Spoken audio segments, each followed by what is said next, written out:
উচ্চ মাধ্যমিক বাংলা সিলেবাসের একটা গুরুত্বপূর্ণ দিক রয়েছে, সেটা হলো বাংলা সাহিত্য ও সংস্কৃতির ইতিহাস।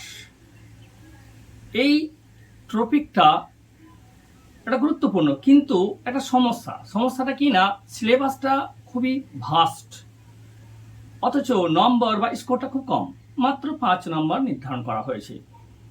কিছু করার নেই, তবু তো করতে হবে।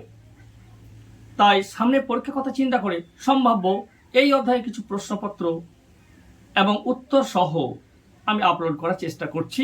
এগুলো ফলো করলে আশা করি কমন পাওয়া যাবে।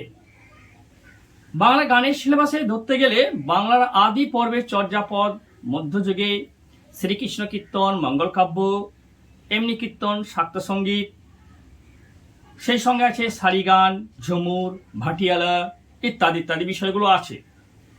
এই মধ্যযুগের পর্ব ছাড়িয়ে একবার আধুনিক যুগে গানের সিলেবাস ঢুকে গেছে। রবীন্দ্রনাথ ঠাকুর, নজরুল ইসলাম, দ্বিজেন্দ্রলাল রায়, অতুল প্রসাদ সেন, শচীন দেব বর্মন, আরতি মুখোপাধ্যায়, কিশোর কুমার থেকে শুরু করে একেবারে ব্যান্ডের গানে এসে সিলেবাসটা সমাপ্ত হয়েছে। যাই হোক, যে সমস্ত বাঙালি গায়করা বিখ্যাত হয়ে আছেন, বিশেষ করে তাদের কোন কোন গানগুলো, কে কি গান রচনা করেছেন এবং কোন গানগুলো বিখ্যাত, তার উপর যদি একটু ফোকাস করা হয় তাহলে আশা করি এখান থেকে প্রশ্ন কমন পাওয়া যাবে।